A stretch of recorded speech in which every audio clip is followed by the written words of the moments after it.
Shkoyach. All right, I don't know. I'll tell them that we're starting. Tell the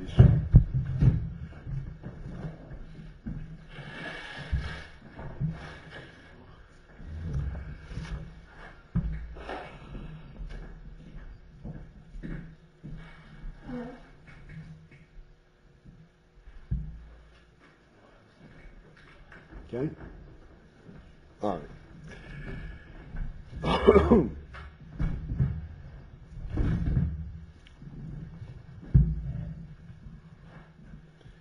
Today's Parsha,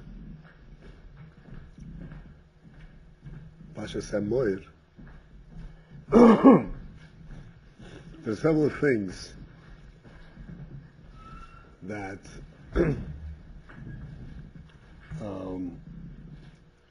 give us a very significant insight. What insight means? Understanding and deeper and clearer understanding of what Yiddishkeit is, what a Yid is.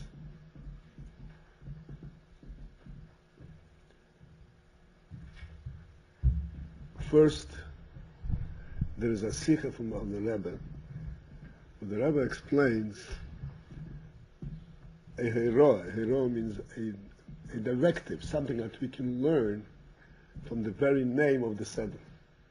The name of the Seder is Emoir, just like that, Emoir. Say. Which means, as the Rebbe interpreted, that there is something that it is imperative, means it's a must, that you should say it. There are things that you're not allowed to say, things that you're allowed to say, there are things that are under certain circumstances you should say, sometimes yes, sometimes not. Then there is something, that there's always the instruction to say. And as we'll discuss, we'll bring out basically the Sikha and more importantly, what it means to us. And then there is another inyan in this parsha. The mitzvah of Mesiras Nefesh, Kiddush Hashem, is in today's parsha. Right. V'nigdashti b'soy b'nei Yisrael. So Rashi explains that this is the mitzvah of Mesiras Nefesh. And Mesiras Nefesh means simply, as Rashi says in very simple terms, that you just consent to give your life away.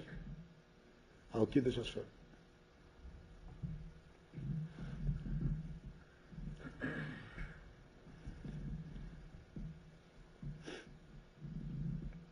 So I want to discuss both of these points, which we'll see how they're related.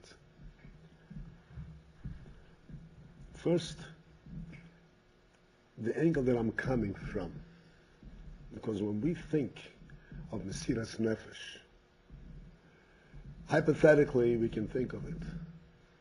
But in reality, what does it mean, Mesiras Nefesh? Hashem brought us in this world to live or to die. To live. Not only to live, but to enjoy our lives, to be b'simcha.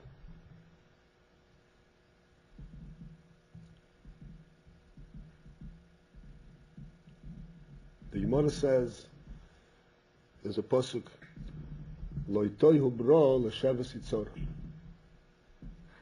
That Hashem did not create the world that it should be toihu, it should be in disarray, it should be empty. L'shavas yitzor. He designed it to be settled and to be developed and to be built up. As it says right in the beginning of a Chumash, when Adam Rishon was created, this is something we should discuss at another time. Adam Rishon was created on the 6th day, and Hashem said to him right there at the creation time, He said, this whole world belongs to you. I've made it for you. And you should be fruitful and multiply and capture the whole world, take over the whole world, and subdue everything. You should rule over everything. That's what Hashem created the world for. And that's why to be b'simcha is really a kiddush Hashem, is avodas Hashem. Because to be b'simcha means that you are happy to be in Hashem's world and to build it and to fulfill Hashem's intent in the creation of the world. All of a sudden we come with a mitzvah of Mesiras Nefesh, which may be wrongly interpreted as an indication that your life is not really that important. There's something much more important than that. What are you? You're supposed to do such and such. So what if they take your life? Big deal. And generally,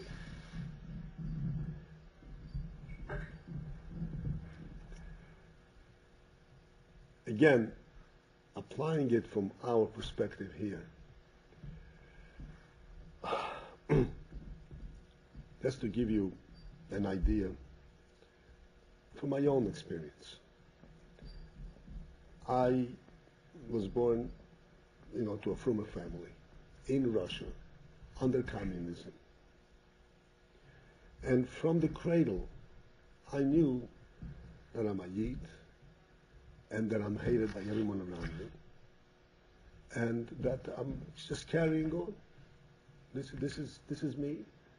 It never saddened me. It never affected me because I knew I was different.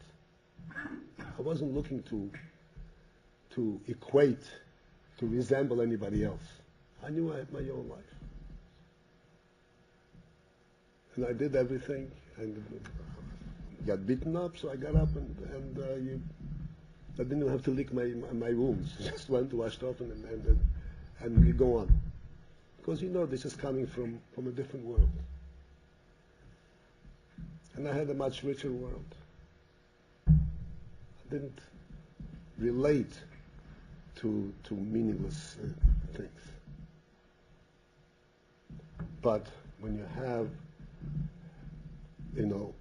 people like ourselves here, who come from a comfortable world, and they come to Yiddishkeit because they say, oh, this is more interesting. This is something which will give him more interest, more happiness, more meaning.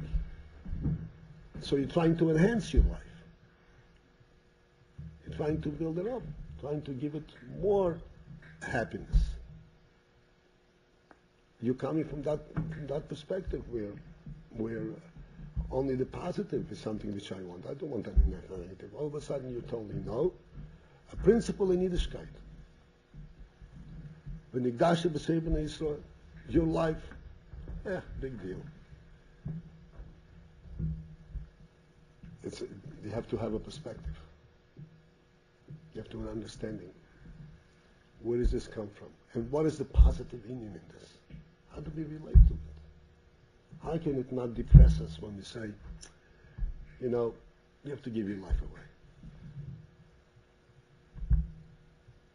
In America, in today's Baruch Hashem atmosphere, even though the world is still plenty crazy, but some years back there was a draft. After the Second World War, there was a draft for many, many years. A draft means that everyone was eligible to be drafted into the army and to serve 2 years in the army. Army inevitably means that you have to expose yourself to danger. And nobody was exempt from it. There was a lottery, and if you got caught, you went. What's draft like? Huh? What is a draft? A draft means that the government can force you to come and join the army. You drafted into it. Afterwards, they abolished the draft, and now they have an all-volunteer army. Before there was a draft. So at least people were aware that yes, you you have a you can enjoy life, you can develop your skills and so forth, but nevertheless there is always that threat that you may be drafted, and then 2 years of your life you're not yourself, you're not your own, you're being sent whatever, and who knows, you may be even sent into the front. Under the most peaceful times since I remember war times, peaceful times, under the most peaceful times there was always some war going on in the world.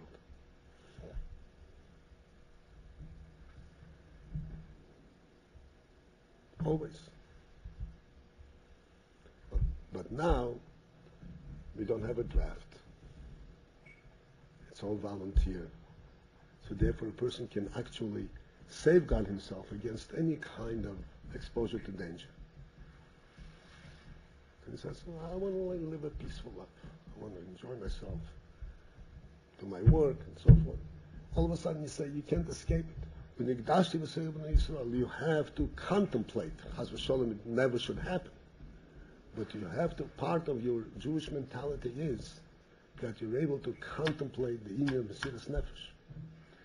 And every day in davening, when you say Shema Yisrael, you actually think, this is Mesiras Nefesh. On Yom Kippur, on the holiest moment of the day, everybody screams out Shema Yisrael Hashem Elokeinu Hashem Echad. If you look in the Machzor, it says at that moment one should actually consider like he is ready for Mesiras Nefesh. Can I ask you a question, please? Many books I think you need to imagine yourself really dying, like burning. Normally, Melech said it in the book, another book, who said it? You need to imagine. My question is, I'm trying to do it. Can you imagine that you just give him a Mesiras Nefesh, or really need to imagine a picture that you're dying for that? You just say, אתה צריך לדמיין שאתה מוכן למסור את הנפש, that you're ready to you just need to לכוון, to intend, I'm ready to give my all, or it's better to use. There is different, I know Malach Shvitam speaks about this, there is different parts to it. Okay. There is a part when you say Shema Yisrael, you have to think that you were ready for it. Then there is, what he is speaking about over there is that a person wants to elevate himself and to actually what's called to purify his midas. Then he says you should go through the actual exercise of imagining yourself going through that, and then when other type of challenges come your way, they'll be much easier to overcome. That's two separate aspects. You understand? Like anything else, you could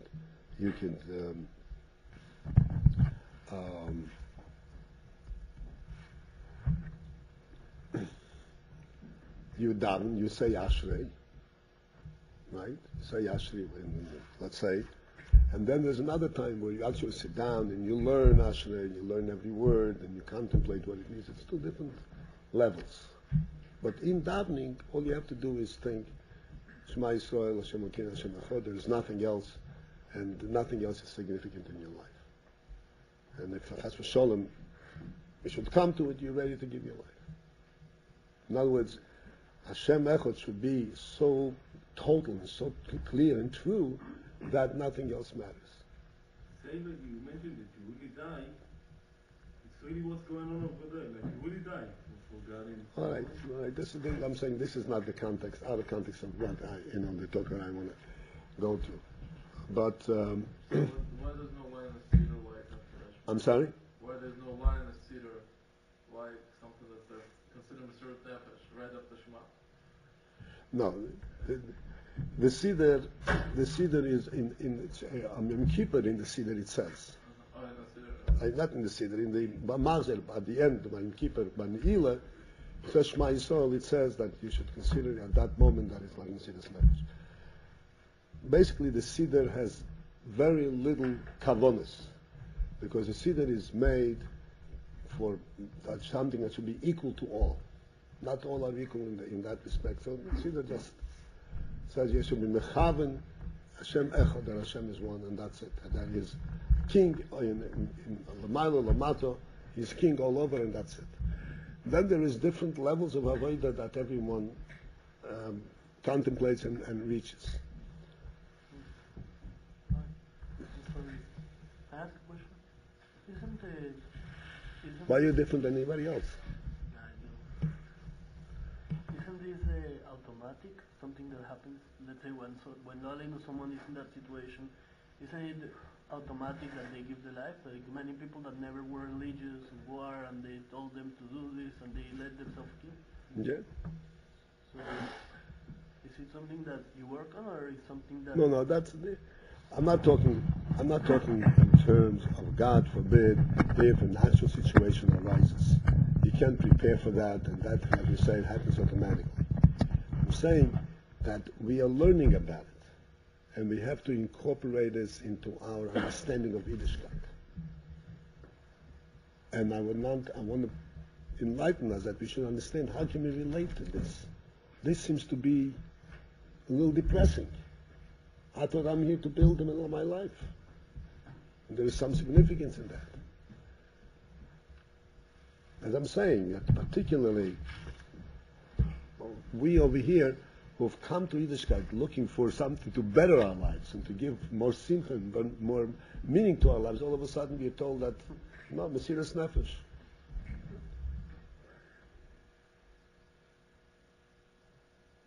How is that a source of strength? It would be a source of depression.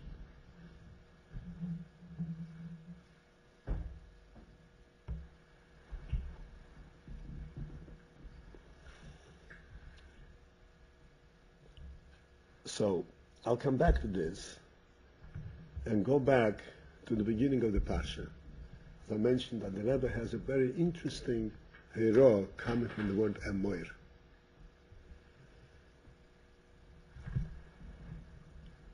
The Rebbe in that Sikha discusses the whole spectrum, the whole extent of different types of talks, occupations that a person does. There is Lashon Hora. Everybody knows you're not allowed to speak Lashon Hora. Lashon Hora is a very, very serious transgression. David HaMelech, if you look in Tehillim, dedicates many, many kipitlach about the evils of Lashon Hora. And he outright speaks very harshly. I don't want to use the word.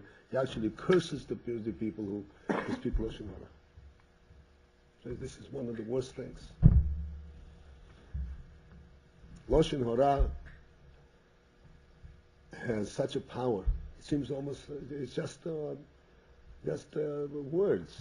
But these words are like arrows that are dipped in venom, from which you can't escape. Lashon Hora is a very, very terrible evil. It has a very bad effect on the person that you talk about, and it has an equally bad effect on the person who does it himself. It brings out the worst in him. Brings out his envy, his jealousy, his bad qualities.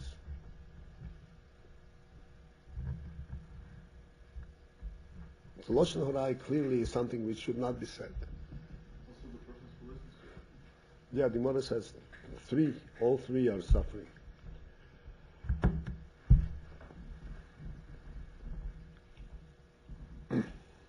But then there are good things that you have to say, such as Torah says we learned in last week's Parsha, Parsha's Kedoshim, where it says Hoicheach toichiach es hamisecho v'lo yisiso olav cheit, that if you have an amisecho, you have a friend. The Alter Rebbe explains it has to be somebody that you're close with, that you have an understanding with, and you see something that he needs to be reprimanded for. So it's obligatory that you should reprimand him. But you have to reprimand him in a way that should not embarrass him. It should be contemplated, it should be calculated in a way that it should only bring positive results. It should not create animosity and embarrassment, and it should have a negative result. So this is another type of talk. In this type of talk, you are talking about somebody's shortcomings, negative qualities, but your intent is a positive. Your intent is positive, and you're careful that it should be done right. But nevertheless, what you're involved in is dealing with negative qualities, with negative things. And therefore, since you're essentially dealing with negative things, you're talking about bad qualities that you notice in the person. It cannot be said blanketly that this is something you should be speaking about. This is something that you should be speaking about under very controlled, very limited circumstances. Because invariably and inevitably, if you point something out, there is going to be bad feelings. And you don't know where bad feelings are going to lead to. It's not so much the bad feelings for the moment, but you don't know where it's going to lead to. There could be a negative reaction, a negative response. And then you're not accomplishing nothing. So therefore, this is essentially a negative thing, but it may have a positive result. So you don't have a carte blanche to go and go and speak that, say it. Not necessarily. You have to reflect 10 times before you do anything like that. So what is the Torah referring to when it says Emoir? The Rebbe says that the name of a Seder is a teaching all in itself. Even though it says Emoir al HaKohanim, say further and further, but the fact that this is the name of the Seder, that itself says that there is such a thing as Emoir. This is unqualified Emoir. It's something which you can always say. And it's obligatory to say. What is it? So the Rebbe, in explaining this, discusses an intricate explanation in the Rambam. When the Rambam speaks about various ways that a person should speak and so forth, and there seem to be differences from one place to the other, and the Rebbe explains all of these differences. And as a result of that, we come with the following revelation. It says like this, that there are two ways to approach a negative quality that you notice in somebody. One way is you recognize that this is a negative quality, and you take him aside and you explain to him, this is not right, there's a better way to do it, you have to correct it, and so forth. As we said before, this is something which you're dealing with the negative, and it's not always successful. There's another way that is much more pleasant, much more guarantees of success, and that is definitely the way it's recommended. And that is, when you speak about somebody's bad things, now say a person has a bad quality. It could be that he is not even aware of it. It's hidden something. Sometimes it shows up. But if you explain to him this quality, what you are doing, as a matter of fact, you are formalizing it. You know what formalizing? You're creating it as an entity. You're saying, such and such is your nature.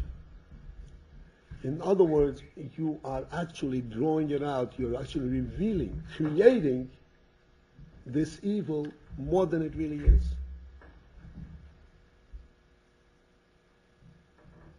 It could be that occasionally he falls through, he's got a certain weakness, but he's not in a way he's involved in something else completely. But if you make a point of it, then you're creating a real entity. And the person begins to identify with it. And that becomes his nature, that becomes something that he recognizes as his reality. It becomes infinitely worse than had you not spoken to him. But then there's another approach completely. The other approach is you speak to the person about positive things, about his positive things. You speak to him about the essential koyach that he has, about his neshama, about his intellect, about his positive qualities. When you bring out in a person deeper neshama koyches, neshama qualities, then automatically that eliminates negatives.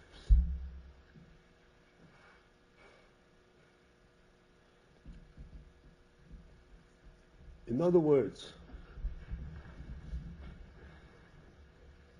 the approach is, from this perspective, if you see somebody falling down, you don't talk to him about his falling down. You pull him up and say, "Let's go together, Amifzoim."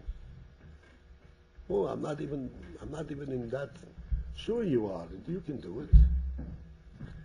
You go Amifzoim, you get involved and bring out your personal strength, and then these things fall away.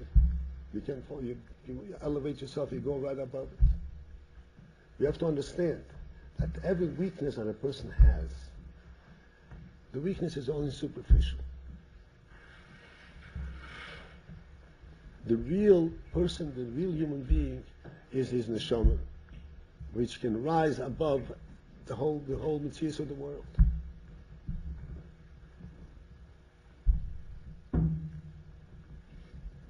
And thus, what is the emoir? What is a constant emoir? Unqualified. You know what unqualified means?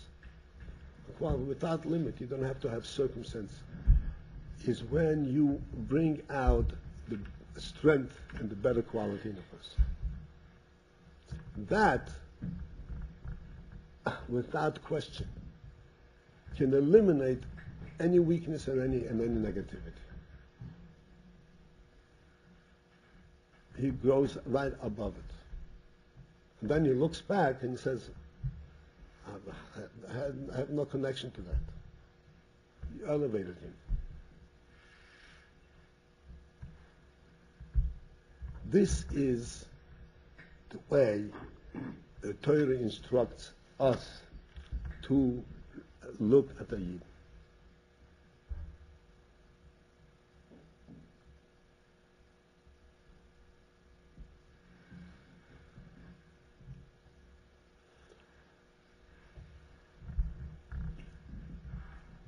We pointed out sometime in the past, if you go in the street and you see a human being lying in the gutter in dirt, in his own throw up, he is on the lowest human ebb, and you say to yourself, oh, how low this person is. But really, what your reaction should be is, see, look, here is a human being with a human soul, with a human intellect. And we have to pull him out of this. How can we let him drown in this?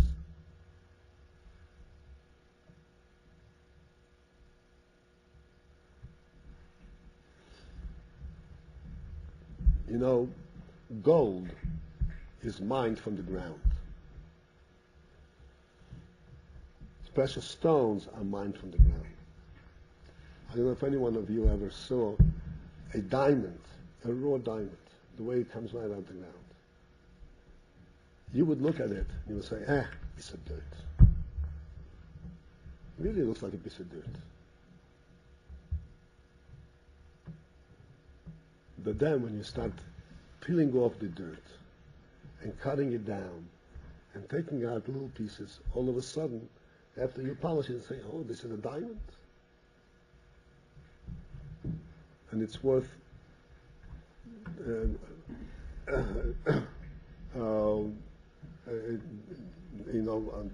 value that is beyond contemplation. And it's a little stone. Gold is mined from the diamond, from the ground, like earth, like steel. It's full of dirt. But then you put it through fire and it melts down and you see pure gold coming up. And it's pure gold. And what is gold? Gold is a unique metal. It doesn't tarnish. It doesn't rust. It doesn't get ruined. No, the weather doesn't affect it. Water doesn't affect it. You can put it through fire, it remains the same. It's pure, it's the real thing. The neshama in a Yidden is gold. No matter where you went, no matter where you fell, the gold is still pure, still there. And we have to contemplate and recognize in ourselves and in others. We should never allow ourselves to fall down, so to speak, in despondency, in yush, in Chashush saying I'm falling down, and certainly not others, because the gold is still pure. You have to mine it, you have to clean it up, you have to raise it. This is emoy, this is something which is imperative at any time to contemplate and think and see the deep goodness that is in every person, especially in a Yid, no matter where he is. On the contrary, the very pain that we have when we see a person, a Yid, falling down, is because of this pure neshama that there is in him, that's being dragged down to this impurity. And that's why the Alter Rebbe explains that his neshama is actually involved in impurity, but the neshama remains the same.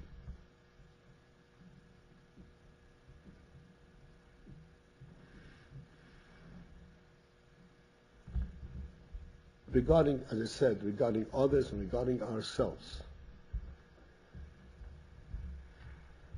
we must always address and focus in on what's going on much deeper than the surface.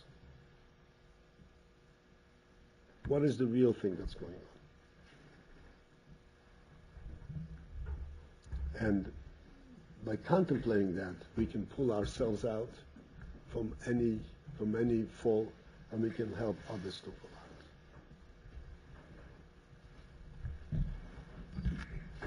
This gives us an insight and understanding of the inyan of Mesiras Nefesh. Mesiras Nefesh, the mitzvah of Mesiras Nefesh, does not at all say your life is meaningless or less than absolute, less than the most important thing. That's not at all the message. The message is just the opposite. You think that you're living in this world and you have this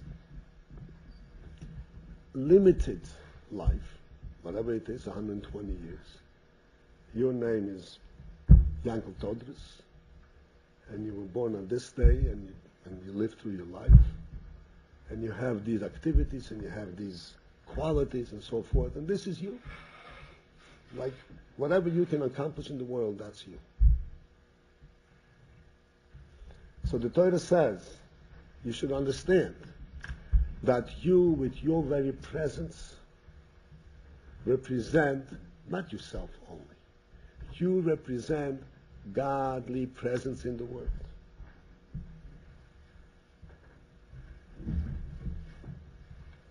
And this ability for Mesiras Nefesh means that in fact you have in your mind, deep down in the crevices of your own mind, recognition that your life is greater than the world. While you are in the world, you're actually living a notch above. And nothing can damage you, your real life.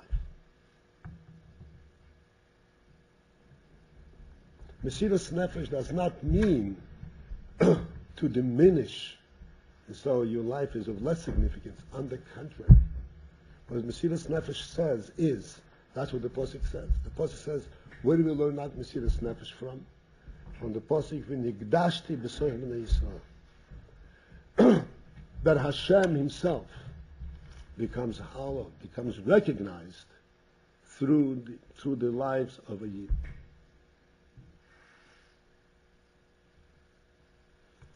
We think that we come to Yiddishkeit because we are looking for a better life, looking to enhance that we should be able to relate to life better intellectually and emotionally.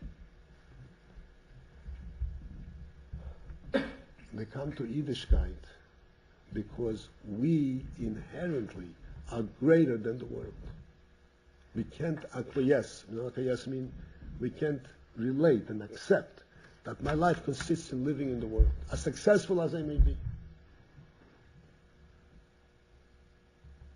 I'm very successful. It doesn't mean anything. That's not what defines my life. That's why we come to Yiddishkeit. There is an inherent, and what inherent means,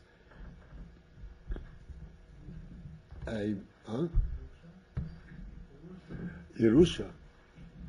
Right, it comes by Yerusha. Inherent means it's part of the very person himself. It's not something that you acquire by learning about, by experiencing. It's part of the person himself. Just as a child born, like I said, born in Torah and Gedusha, and raised in Torah and Gedusha. To him, Yiddishkeit is one thing with him. He can't think of himself outside of Yiddishkeit. So too is this true about every Yid. It's true about every Yid who doesn't even know he's Jewish. But he's one thing with Yiddishkeit. Like we mentioned the Rambam. The Rambam says, the Gemara says there's halacha, that there are certain circumstances that if a person does not want to do a certain mitzvah, but this is a kind of a mitzvah that if it's done under duress, in other words, if he's forced to do it unwillingly, it doesn't take effect. Like for instance, if a person is obligated to bring a korban, he did a sin, he's obligated to bring a korban, and he refuses to bring a korban. So you can't tell him, force you to bring a korban, because by korban it says it has to be l'rtzonchem. L'rtzonchem, he has to be willingly. And he says, I don't want. So the korban cannot be forced, it's not a korban. So what does the Gemara say? We force him, which means we beat him, until he says, okay, I want. And then you bring a korban and it's a kosher korban. Sounds like a little bit of a joke. Right? He says, I want, but he really is trying to save his skin. He's not really wanting to be a korban. So this is a classic question. They say halacha. So the great Rambam explains this. This is the Rambam. This is not what we say an insight of Chassidus. This is a Rambam in halacha al pi nigla. But the Rambam says that the reason this is a kosher korban is that every Yid wants to do what Hashem wants him to do. Every Yid wants to be part of the Jewish people. He doesn't want to break away from the Jewish people. He doesn't even know what being a Yid is.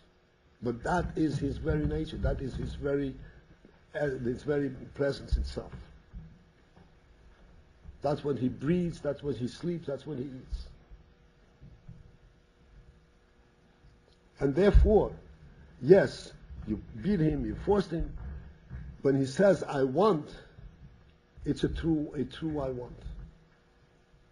Even though superficially in his mind, he still doesn't really mean it, but really deep down, he does mean it.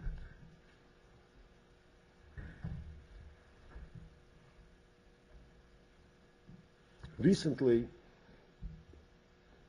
in one of the Chitas sections of the Tanya, the Alter Rebbe says something very similar.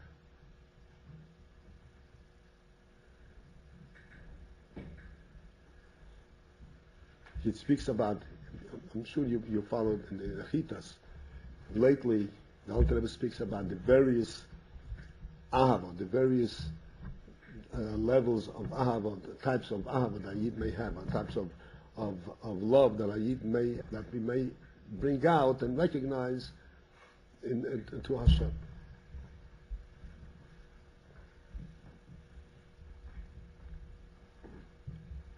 So then he says, at one point, he says, when a person contemplates this, that Hashem, I think he talks about this Abba like a child to a father, says he contemplates this, but it may not be completely true. He may not be up to it. And Chassidus does not tolerate fake. It has to be true. And here the Alter Rebbe in Tanya talks about this kind of meditation. So the Alter Rebbe says, Lo yochush, don't worry. Don't be concerned that you are not being true to yourself. Because you are being true to yourself. In your conscious thought, in your goof, and Nefesh Abamis, it hasn't yet illuminated. That light didn't come through yet. But in reality, that's what you are.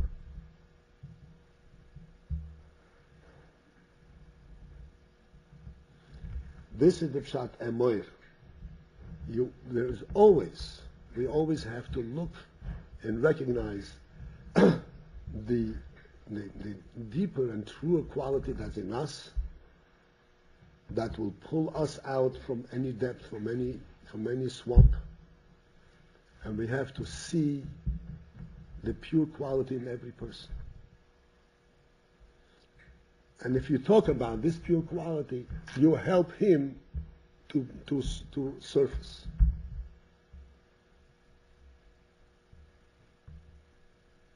You help him to surface. So instead of dealing with his negative things, you can pull him out, help him surface without fighting with him. Because he surfaces automatically. Comes back up for a breath of air.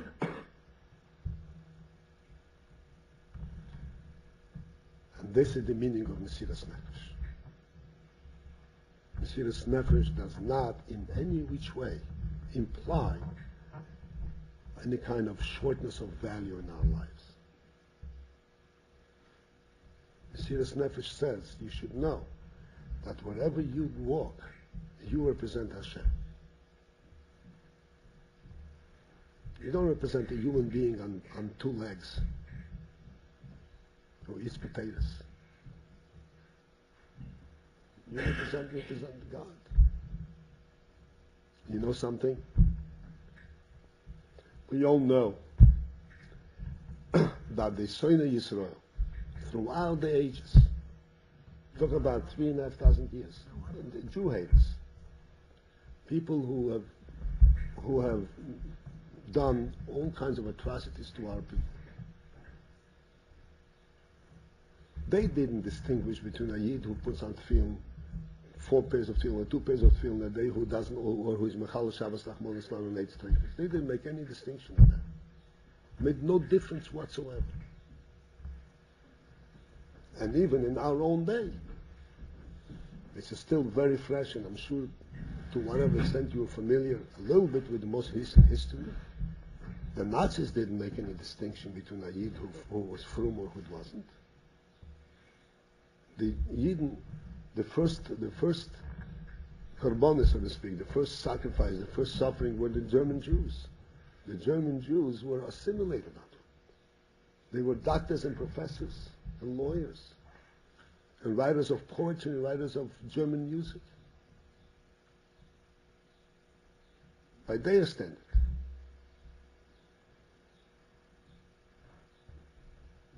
And these Jews kind of disturbed them, made them feel uncomfortable in this world. These Jews don't seem to belong over here. Why? Because they, by their very presence, represented something different. Every Yid who is killed, Rahman al-Islam, Al-Kiddush Hashem, is killed by a Goy because he's a Yid, regardless of what his practical life was about, is Mekadesh Shem Shemayim. Because by this very episode, by his very presence, he has shown that there is God in the world. And that's why he was killed.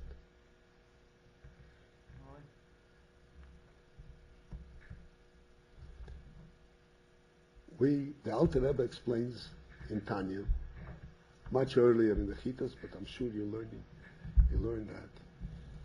And the Alter Rebbe explains a very simple principle.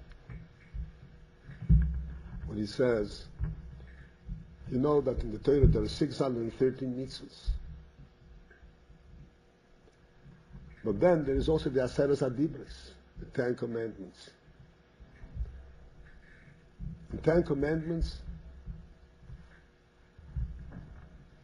are mitzvahs like all other mitzvahs. But there's something special about the 10 Commandments. These, so to speak, encapsulate the whole Torah.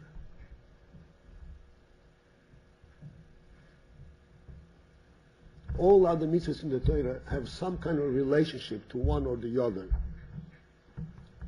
mitzvah of the Aseres Adibros. In the Aseres Adibros itself, there's the first 2 dibros. Onoichi Hashem Elokecha asher tzitzicha me'eretz Mitzrayim. On lo yih lecha Elokim acherim. I'm your God who took you out of Mitzrayim. This is the union from the Amunas Hashem. And lo yih lecha Elokim acherim, you should never have other gods. So these 2 mitzvahs, lo yih lecha, lo yih Hashem Elokecha, lo yih lecha, this is Kol HaTorah Kula. This encapsulates the whole Torah. The Alter Rebbe explains, how is that? How is that represent the whole Torah? So the Alter Rebbe says simply this. This is in Tanya. That Onoichi Hashem Elokecha, Onoyih Lecha Elokim Acherim represent the power of Mesiras Nefesh that a Yid has. For these 2 principles, a Yid is always, at any moment, ready to give his life.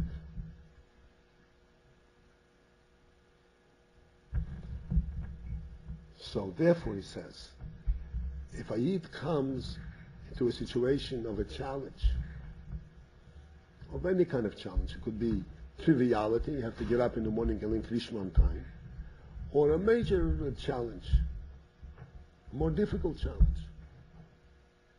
if he would contemplate at that moment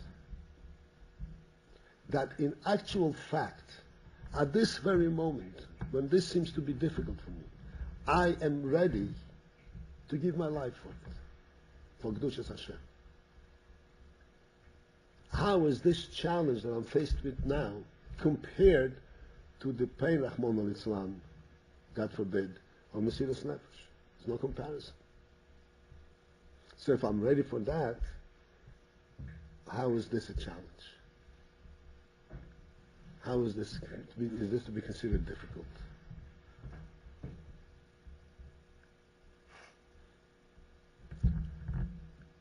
The union of Mesiras Nefesh is a profound and principle in Yiddishkeit. And this is not Chas v'Sholom that we should contemplate and be burning on the stake. Mesiras Nefesh means that this is my life. Every moment of life, this is what I eat is. Yes, I'm seeking comfort, I'm seeking happiness, no question about it, and should be having happiness and comfort. But what is the meaning of that happiness? And what is the meaning of that comfort?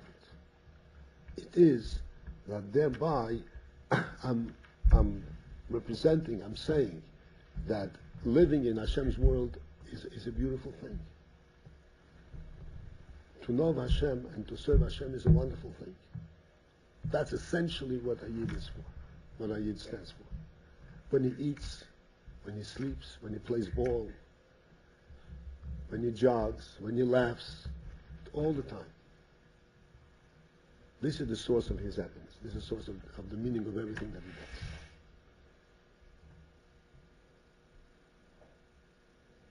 does. And Hashem says in the Torah, you should know, V'nigdashti, the Torah does not say, you have to go Mesiras Nefesh. No, it says, V'nigdashti, Hashem says, V'nigdashti, I will be hallowed. I will be elevated through you.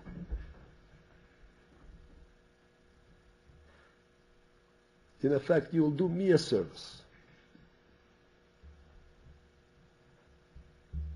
Because you are my people. You don't get swallowed up in the world.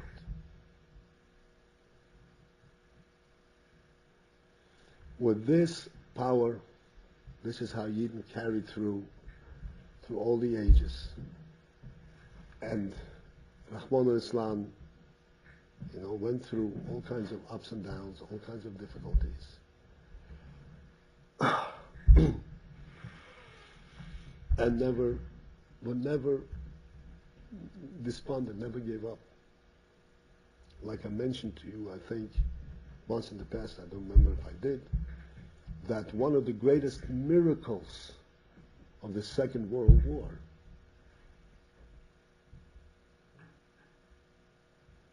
was the fact that after the war ended and they opened up the concentration camps and they found skeletons, not human beings, skeletons, living like cattle. Skeleton.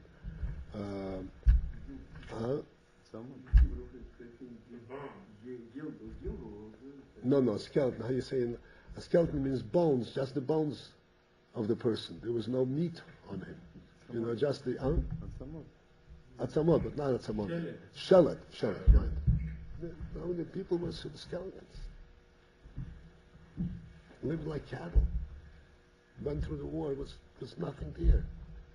You would think these people will never wake up. These people will never come back to themselves.